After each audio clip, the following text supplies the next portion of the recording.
priorities. Independent of that, Dr. Simpson is a member of the Division of Neurology and is a neuro-ophthalmologist completing her neurology at UBC and her neuro-ophthalmology in Cornell. I'm pretty excited to hear about optic neuritis, a disease that we hear about but don't often see. Dr. Simpson. Thank you. So I thought I'd pick optic neuritis because it's a frequent referral to our clinic.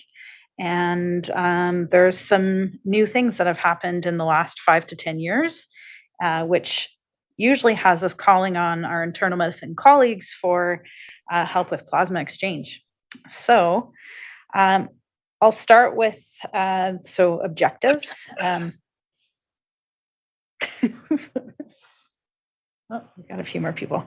So we'll start off with terminology and the sort of outcome measures that we use in ophthalmology, which are a little bit specific to our discipline to understand the evidence.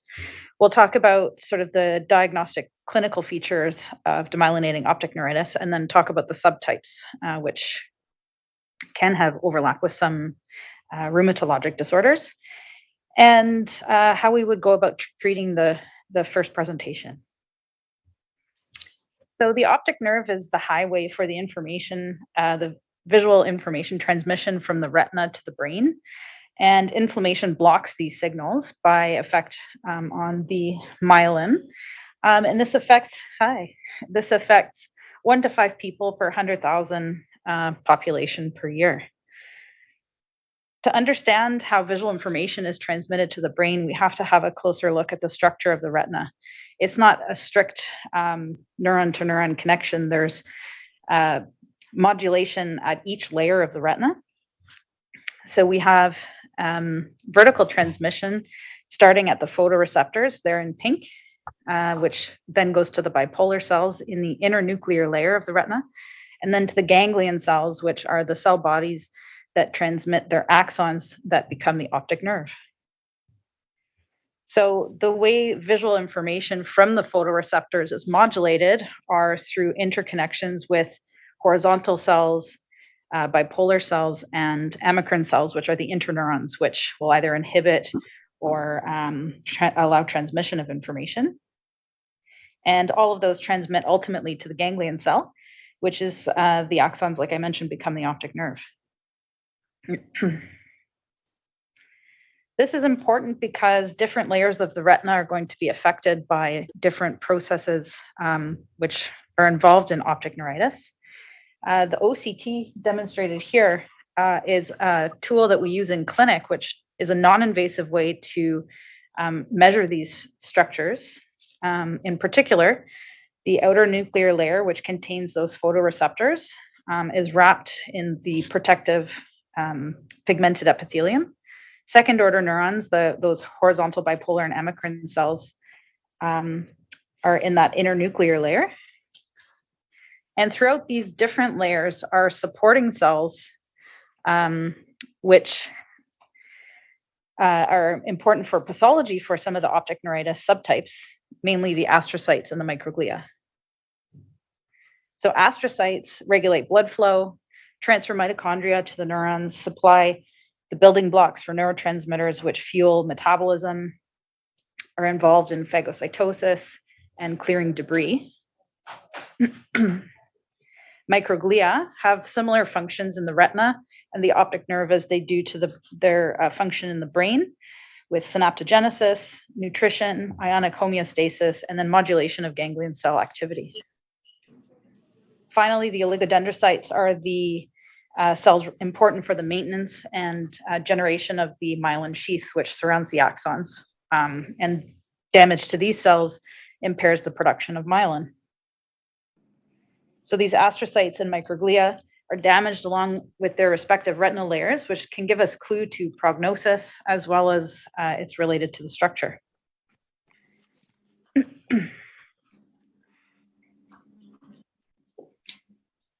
Then we can look at the structure of the optic nerve itself, so those ganglion cell axons, and we know the sort of normal thickness.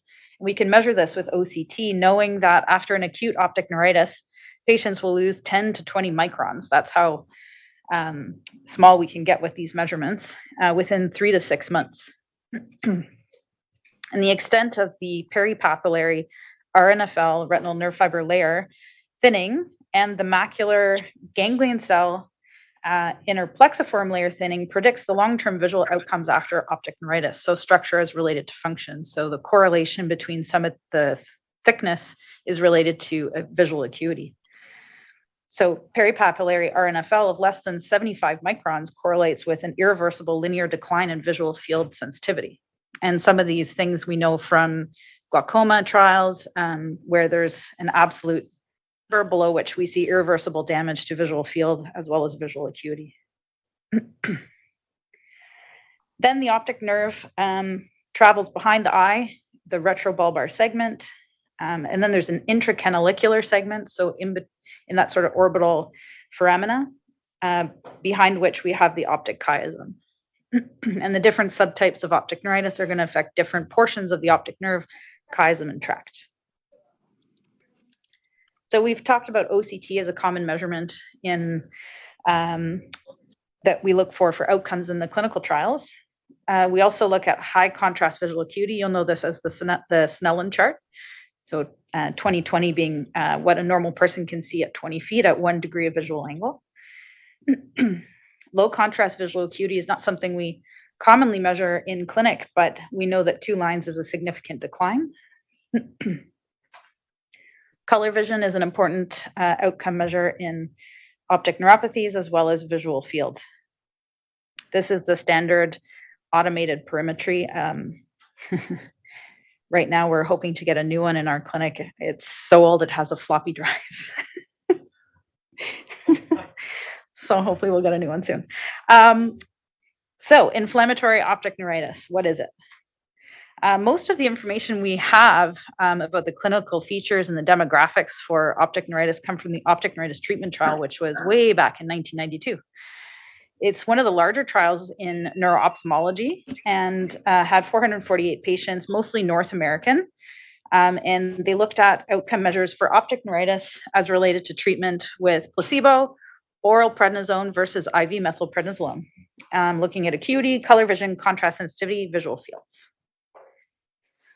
So the main demographics peaked for incidence in the 3rd and 4th decades, with average being around 32 years of age. Most were Caucasian, and I think that's mainly the population selection where the trials were run, and most persons in the trial were women. Visual decline was within hours to a peak within days, but the lowest visual acuity measurements were around 1 to 2 weeks. Pain preceded vision loss in the majority of patients.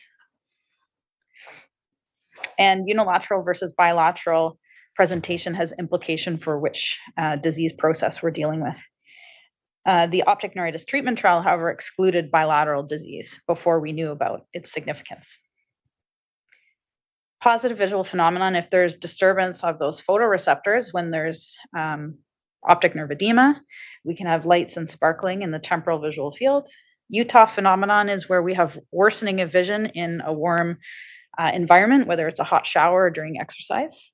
And then pulfish phenomenon is a very interesting, unique finding with demyelinating optic neuritis, where there's a delay in signal entering the brain from one eye. So an item that's actually moving back and forth appears to be moving in a circular fashion because of the delay in the transmission of one eye. It's very unique. There were variable levels of acuity loss in the trial. The majority were better than 2200. And about 40% were between 2200 and no light perception. 99% had reduced contrast acuity. So if you have a normal acuity in someone who is complaining of blurry vision, it's always worth trying this extra test. And then dyschromatopsia was present in nearly all patients. Regarding visual field, basically this summarizes you can have any type of visual field loss. This so-called classic secocentral field depression, where you have involvement of the blind spot as well as central vision, was actually in only 5% of patients, but that's what's written in the textbooks. So just looking at these more closely, you can see in the middle on the left, diffuse defects, which is sort of scattered depression throughout the Humphrey visual field. You can have, do you have a mouse up there? I do. This sort of horizontal respect when you have a nerve bundle affected. And you can see similar arcuate defects when it's a portion of the bundle of the retinal nerve fiber layer. This is what looks like a secocentral or central defect. You can have vertical respect. Vertical respect is in this one. Sorry, it's covered a little bit. When there's involvement of the tractor or the chiasm, particularly the temporal field. And then you can have sort of tunneling where you have central sparing.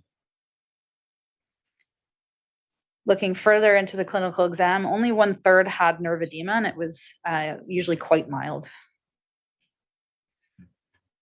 So this is sort of putting optic neuritis into the larger context of optic neuropathy. So optic neuropathy just being dysfunction of the optic nerve where you have the afferent pupil defect, color deficiency, visual field changes, and change in visual acuity. So we use that clinical exam and the ancillary testing, including those I've mentioned, as well as MRI to help us determine which entity we're dealing with. So let's zoom in onto the inflammatory disorders. So the immune-mediated optic neuritis can be with a systemic condition and antibody, with an antibody without systemic condition, or with a systemic condition and no antibody, and with a systemic condition and, or sorry, without an antibody and with a systemic condition, which would be one we would call on rheumatology to help us with sarcoidosis. So looking first at antibody-mediated inflammatory optic neuritis, the first one that comes to mind is NMO, or neuromyelitis optica spectrum disease, which has aquaporin 4 antibodies. These present with a severe optic neuritis, also concurrent often acute transverse myelitis. They may have area postrema syndrome, which is a posterior area of the brainstem where you can have hiccups and nausea, vomiting. It's very unique. Diencephalic syndrome and symptomatic cerebral syndrome with delirium and confusion. The unique aspect of neuromyelitis optica is it affects the astrocytes in particular. So the aquaporin 4 antibody is a target against a channel on the astrocytic foot process, which is involved in the blood-brain barrier. And this is found in the optic nerve itself, in the retinal astrocytes, as well as retinal Mueller cells, in addition to the posterior brainstem and spinal cord, which is likely why we don't see a lot of similar supratentorial signal change on MRI that we see in MS. And we know it's a complement-mediated cytotoxicity that injures the oligodendroglia, which, as I mentioned, is important for the myelin formation. So there's many different targets for therapy. This is more often in adults than in children, and has a predominance in African or Asian descent. 20% of optic neuritis will present with bilateral involvement, and more than 80% of these patients have severe vision loss, which would quantify as greater than 2,200. They're only having optic nerve edema in about 1/3 of cases, but the majority of patients will be antibody positive, the remainder fulfilling the long criteria, which is basically looking at those core characteristics being separated in space and time. MRI and NMO is really helpful, and our St. Paul's radiologists have been really great at offering early MRI to help us with decision making. When we have more than half of the optic nerve enhancing, like we see in the left picture, we know that it's more likely to be an NMO or antibody-mediated MOG optic neuritis over multiple sclerosis, which has treatment implications, which I'll go through. Neuromyelitis optica is also unique that it involves the chiasm and tract over the other types of optic neuritis. Finally, the transverse myelitis is also different than we see in MS, where it's a longitudinal segment, and that's more than 3 vertebral segments as compared to more patchy that we see in MS. Looking at specifics in OCT, this is really unique in neurology, that we can actually visualize cell layers. So it's specific for NMO if the mean of the retinal nerve fiber layer is less than 41 microns. We don't see it get that thin in MS.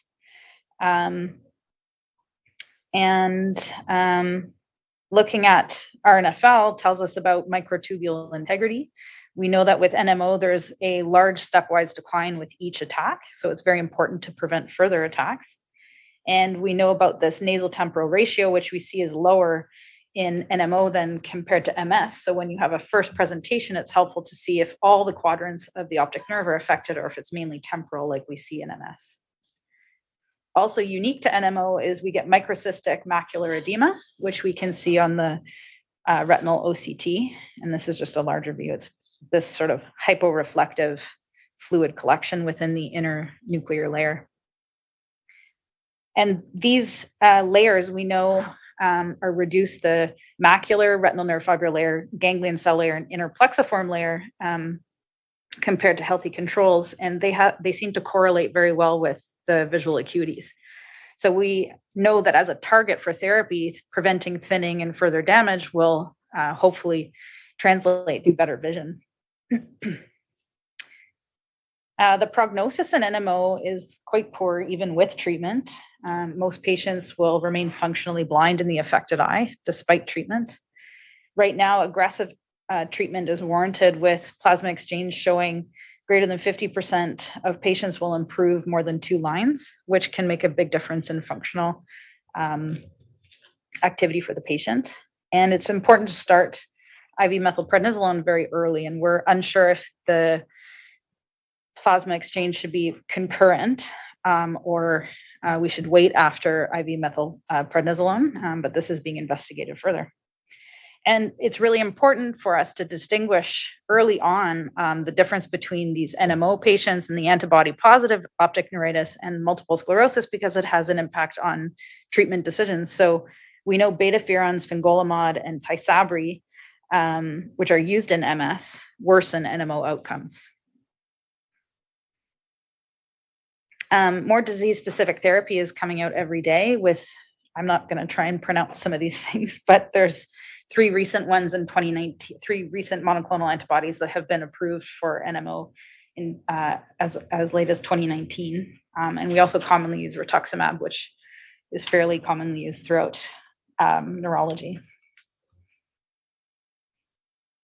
Next, on antibody-positive optic neuritis is MOG disease, or myelin oligodendrocyte glycoprotein antibody. This presents with an ADEM type picture, so a diffuse brain inflammation, transverse myelitis, brainstem inflammation, as well as bilateral optic neuritis. So this is 5% of adult optic neuritis. I have 1 patient in my entire practice with this, and it's 50% children. There's no difference between men and women, and it often is following a viral type illness. They present with severe optic neuritis, so significant vision loss, often bilateral. And it should be noted that in the optic neuritis treatment trial, because they excluded bilateral disease, there's only a very minority of patients that tested retrospectively positive for MOG antibody out of that group, only 2%. Interestingly, they have significant fundus abnormalities and a good prognosis. So it's interesting that they have significant change, including they often have optic nerve edema, hemorrhages, and subretinal fluid, which we don't tend to see in the other disorders, which only tend to have mild optic nerve edema. MOG itself is an extracellular protein. We don't know its exact function, but we know that clearing the antibody seems to improve disease. And we know that with the RNFL, there's a stepwise decline with each episode of optic neuritis, but it's not quite as severe as with NF. Also unique are MRI findings. Again, important to get an early MRI because they have perineuritic inflammation and fat stranding within the orbit itself. So the MOG antibodies must be also within orbital tissues. They also have the longitudinal segment optic neuritis, and only a small percentage involve the chiasm. I guess I don't need this thing, do I? You could probably hear me better. As I mentioned with MOG, most patients present with very severe vision loss, but they have a very good response to IV steroids. And we progress to escalation of therapy only to prevent relapses rather than in the acute phase. Majority return to 20/30 or better in vision after steroids. And then finally, this sort of new kid on the block is glial fibrillary acidic protein astrocytopathy. These present with a similar presentation to MOG. You'll notice that the presenting features are the same. But what's unique is that the GFAP protein is also along perivascular spaces. So you can see this sort of striated pattern of enhancement within the brain, and they present with more diffuse symptoms of cerebral dysfunction, so more cognitive change and confusion. Is very rare. Finally, antibody with systemic disease. The one we think about most is paraneoplastic with CRMP5 or CV2. 70% of these patients will have an identifiable cancer, usually small cell lung carcinoma, and we treat them with IVIG or plasma exchange. Vision loss is rapid, but seems to be only moderate in severity, around 20/50 being the sort of median. And they can also have other features, including disc edema, cotton wool spots, as well as vitritis. And then finally, there's multiple sclerosis and chronic relapsing idiopathic optic neuritis. So MS optic neuritis MS is what we think about when we think about optic neuritis. And we know that the intracanalicular and intracranial lesions in MS usually are associated with worse prognosis, mainly because we think there can be congestion if there's swelling in the retrobulbar nerve where there's no room for swelling with bony tissue in the way. And again, only 1/3 have an abnormal fundus. More typically, they appear quite normal.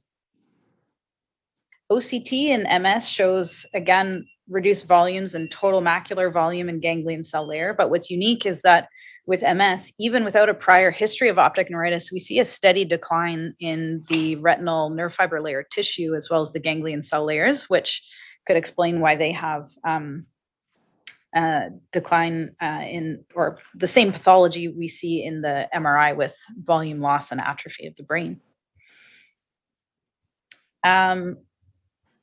So I mentioned already the nasal temporal ratio is higher in MS, with the temporal atrophy being predominant. And this is where the maculopapillary bundle is, which provides all your central vision. Most have visual recovery with or without treatment, which is the main information point we got from the optic neuritis treatment trial. Within 30 days, you should see at least one line of improvement. And if you don't see that, we should be considering other diagnoses. And most, like I mentioned, recover without any treatment, but with IV methylprednisolone, you can delay the diagnosis to definite MS by 2 years. And then just for MS in general, when someone presents with an abnormal MRI, you have around a 50 to 70% chance of developing clinically definite MS, which would mean either having an MRI with a gadolinium enhancing asymptomatic lesion or another attack. And we have now very many treatments that it requires special license in BC to prescribe most of these. And then finally, this subgroup of what we call seronegative optic neuritis. So they don't have MS, they don't have MOG, NMO, or GFAP. And we think it's most likely 10 to 30% range of all optic neuritis.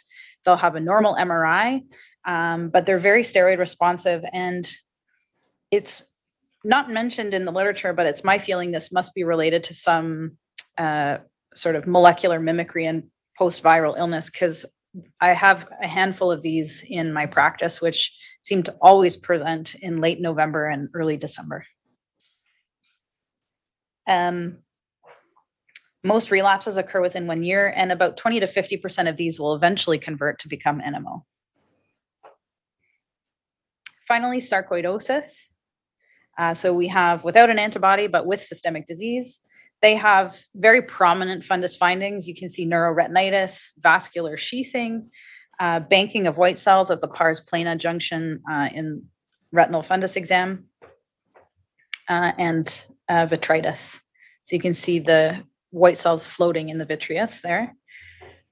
Sarcoidosis can present with an optic nerve head granuloma, so optic nerve dysfunction, and it's so-called cluster of grapes. It's got this sort of nodular appearance to it, and 65% will have associated basal meningeal signs or other neurosarcoid symptoms.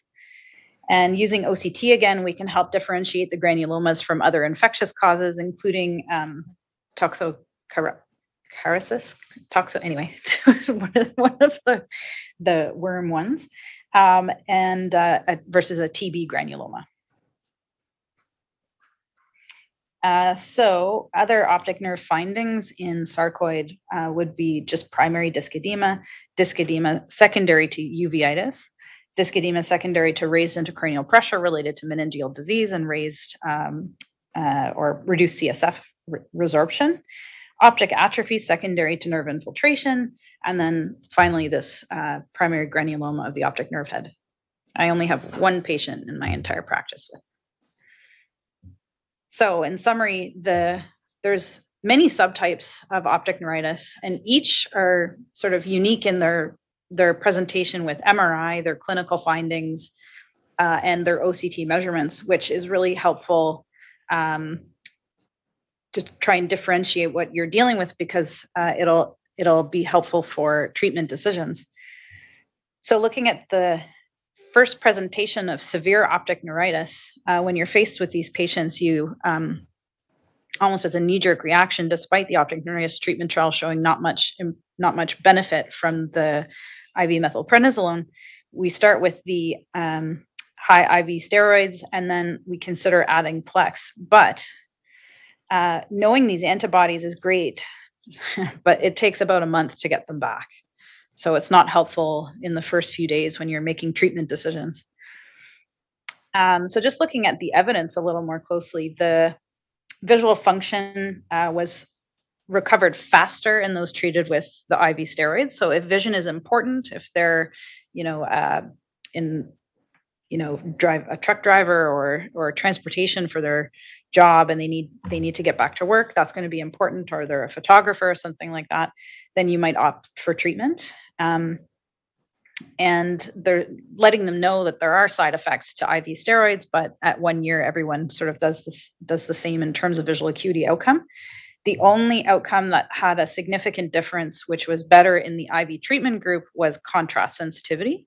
So if they're an artist or in some sort of visual profession, that might be important for them. And then finally, this very perplexing outcome of oral prednisone group at 1 milligram per kilogram did worse.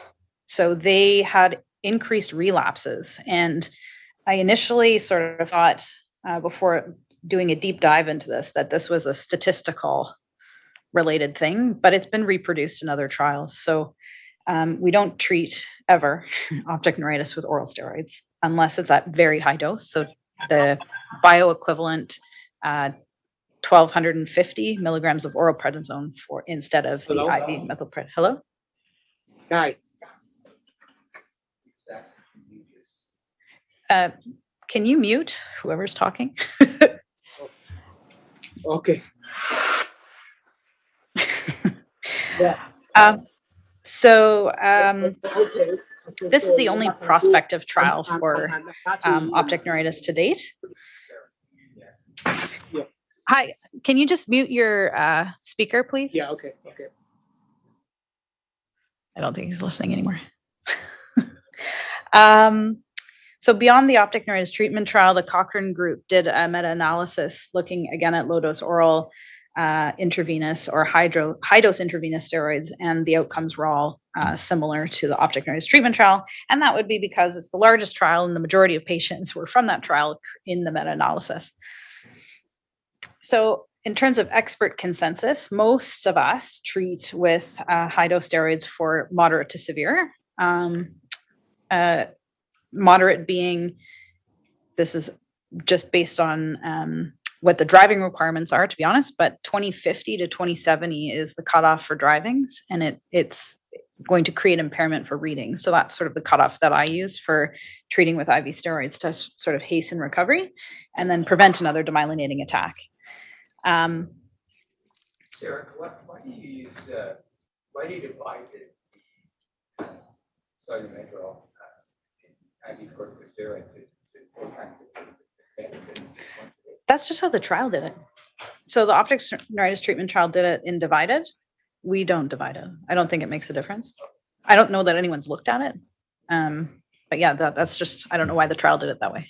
Maybe it's related to the methods and like dosing. I'm not sure. So for steroid non-responders, we've looked at several different things, including IVIG, which in MS has shown to be not effective. It's unclear whether it's effective in NMO or other antibody positive type optic neuritis. Huh? Why is it so fast? Again, can you just that happened before, didn't it? can you just mute? Well, A Can couple I of mute times. him? I think they want you to mute here. Hang on. Okay, someone told them. So considerations that we don't know is when to escalate treatment. So when do we go to Plex? What is the optimum corticosteroid dose? In various different trials, there's anywhere from 3 grams, so 1 gram per day for 3 days, to 5 days to 12 days. So we actually don't know what the optimum dosing is for those who are more severe. And then is time critical for treatment outcome?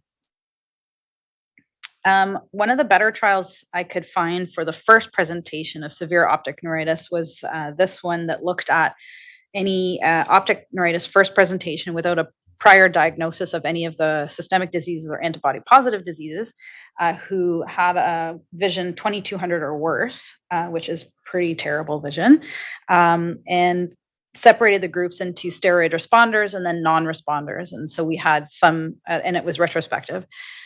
So we had a group of steroid non-responders who didn't receive Plex, and then those who did.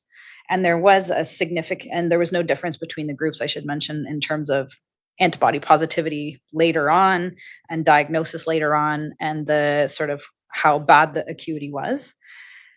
But there was a significant benefit in terms of improved acuity early on with the Plex group. However, I wasn't able to discern, looking at their data, how good of an improvement there was. So they're saying that the change in acuity was the equivalent of no light perception to counting fingers, which is still terrible vision. So you'd argue, like, well, is it worth going through Plex just to see a little hand waving? Or if it's their only remaining vision, absolutely, because that's going to be their independence, being able to walk around and not being functionally completely blind. So that's possibly something else that we need to look at. But there was a difference in this trial. Also, how quickly people got the steroids before they were considered for Plex. So that may have made a difference between the groups as well. But this is the first sort of review of its kind, which did show benefit for Plex.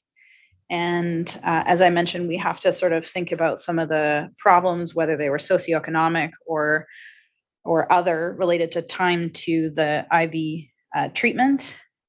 There wasn't really a control group, and we know from the optic neuritis treatment trial that at about a year, those lines converge between the treatment and non-treatment groups. So does Plex actually make a difference, even if it speeds up recovery a little bit?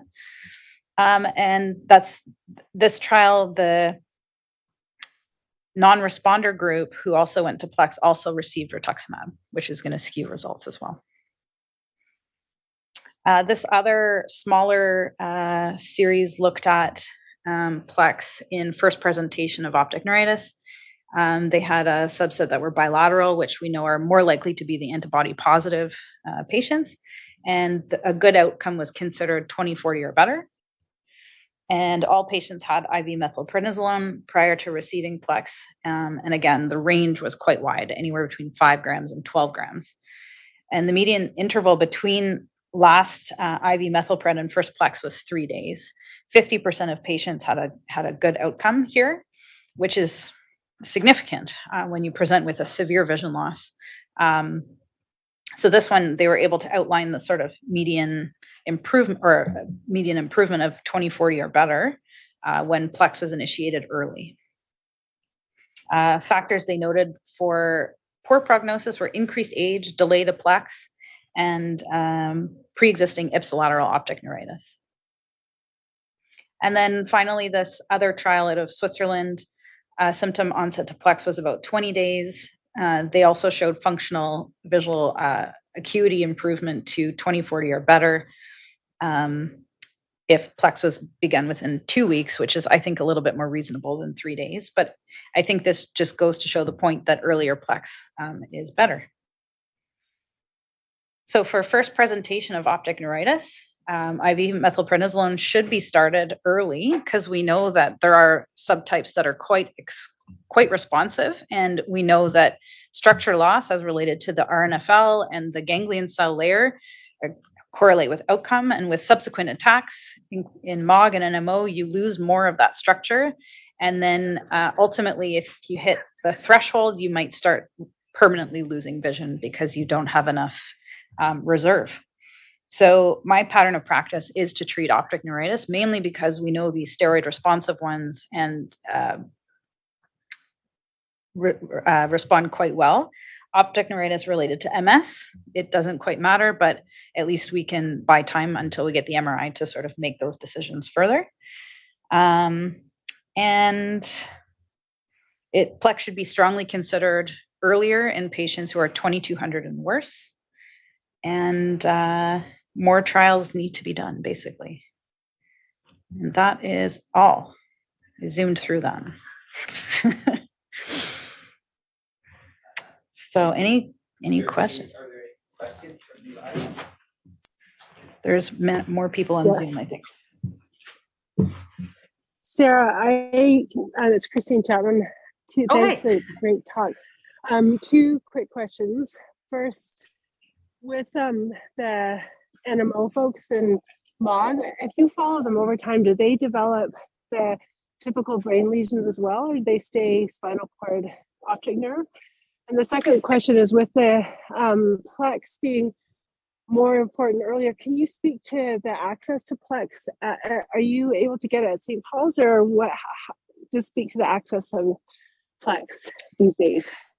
So for NMO and MOG, they tend to have more normal brain parenchyma compared to MS. So when I'm looking at an optic neuritis and I see even one white matter lesion, I'm thinking this is more likely to be MS than MOG or NMO. They tend to have more normal MRI. But acutely, I tend to wait to ask for spinal cord imaging, mainly because it's just a longer time slot for MRI and it's harder to get done very quickly. In terms of access to Plex, here it's been amazing. I've Plexed 2 patients in the last 3 months, and it happened like next day. It's been great. And are you going through renal to organize it, or just? Yep, just admit them right here. Yep, it's been good. Anybody else on Zoom? Anyone else on Zoom have more questions? Anyone in the audience have questions? Dr. Gador? Thanks for that very comprehensive overview. As a general thing, considering that a lot of the therapies are immunosuppressive, immunomodulatory, you don't have a lot of the serological data. Are there any cases or patients where you got to be worried about infectious neuritis up front? Is there a kind of profile of immunosuppression from transplant or otherwise that you might have a little pause, considering you need to be fast with the steroid? Yeah, absolutely. So I screen all patients for TB first, particularly if they have retinal findings, so neuroretinitis, if they have any nerve swelling. And yeah, it's going to, I think, depend on the patient, where they're from. And again, yeah, if they are immunosuppressed to start, we might do a more comprehensive serology for toxoplasmosis, Bartonella, HIV and sort of a more extended workup.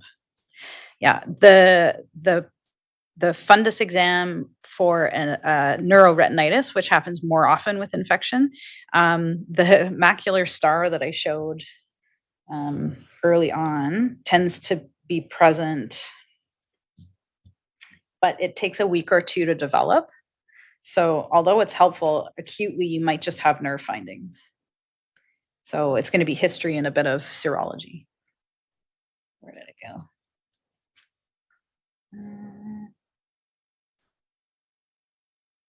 I'll find it.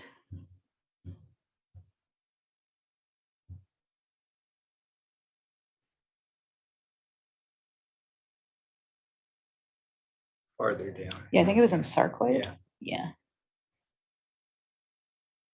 There. Yeah, macular star. So that one, the retinitis on the left. So more often TB, sarcoid, Bartonella, all those will have sort of more, and that's just from macular exudates.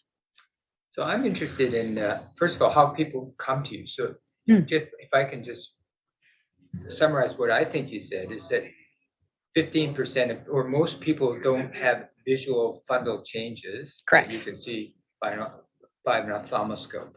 Correct. So in order to, if that were the case, if you saw those findings, I can see referring to you. So is it, So you have, sorry, so there's an optometrist, an ophthalmologist, Yeah. a neuro-ophthalmologist. I mean, is it just by luck? Other neurologists know. Yeah. But how would anybody else know? So the biggest thing I think would be the afferent pupillary defect is one of the most helpful things, and then color vision decline. So I have to say I get a lot of referrals for optic neuritis, and I would say less than half are actually optic neuritis. Okay. So either the outside optometrists who are referring in have just dilated the patient and just don't know because they were dilated before they came in or something like that. So then you can't do that pupil check. Many people don't check color vision in the first place. So we get sent blurry vision, query optic neuritis. So they have poor vision in one eye. And then we're asked, is it optic neuritis? So we do the full exam. And like I said, about half the time it's not. But it's tough because we have to see them quickly. Right. But yeah, it's that pupil exam and the color vision that really makes the difference, whether they do that or not. And in the referring group, would you get them from emergency, or I'm sure you get All of them the above. over. Yeah. So optometrists, outside ophthalmologists are very good. They generally will have the patient come back and recheck the pupils and then start treatment. And then I sort of see them after the fact and decide whether we need to escalate. From emergency as well as other neurologists. Yeah. Yeah. Any other questions or comments? If not, thank you very much, Sara. Thanks. We have an audience, Yeah. They trickled in. and we had somebody on the Zoom call that doesn't have a mute. It happens, I think, in every grand rounds. Well, but you know what it is? It's not just grand rounds. It's they're making lunch. Yeah. Then their Talking to phone's their somewhere dog. else. Yeah. People are like ordering Starbucks on neurology you grand know, I rounds. mean, Yeah, it's- totally. Or you hear the blinkers and the wiper. Yeah. Yeah, thanks. Thank you very much. Thanks. Don't worry about it. It's not a big deal. We take care of it. That massive transmission came back.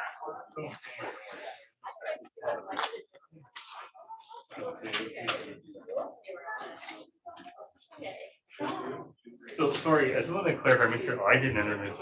So their color vision is preserved, and the Afferent pupil reflex preserved. No. So They all go. So the afferent defect is basically an asymmetry in the light going to the brain, right? So what you're looking at is one pupil does not react the same. Yeah. So you swing back and forth, one will constrict and one will dilate. But if you just start here, like if this one's defective, this one will constrict, Yes. but it's relative to the other one. That test of Yeah, exactly. Marcus Gunn, exactly. Yeah. So it's just the relative input. And where it gets tricky then is if it's bilateral, you won't have that, right? Because it's going to be evenly the light's not going in properly. And that's where color vision is helpful. So you get that red desaturation. You remember reds become more orange, and the color plates, those Ishihara things with the numbers in them, they can't see anything. Yeah, so that's where you get the, yeah. Yeah. Ophthalmoscope skills is impossible.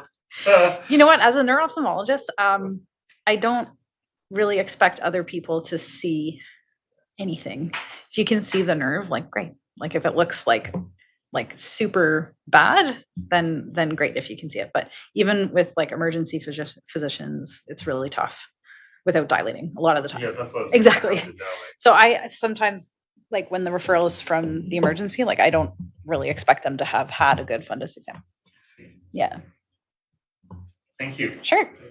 Do they get any third nerve pulsing? Like it never damages the third nerve itself, just go through. Optic neuritis? No. Yeah. No. Like, what it damages the pulsing part of like how does that pupil like was it RIPD? What's the name of the thing? Relative afferent pupil defect. So it's RIPD. So afferent pupil defect is just an asymmetry in the light reflex going to the pupil center in the but brain. like which nerve? What nerve? Two. Yeah. 2 or Two, oh, 3. I see what you're going. So 3 is what's constricting. Exactly. That can be like a pseudo thing if there's a pupil constricting problem. But to check for an afferent defect in the presence of a third nerve palsy where the pupil is just broken, it's more complicated. But what you have to do is you do the swinging light again to send the light to the brain to tell the pupil to constrict. This one won't, but because of consensual response, this one should constrict. So while you're shining here, you look there. Does that make sense? Yeah, totally. Okay. So 3 is not affected at all. It's just No.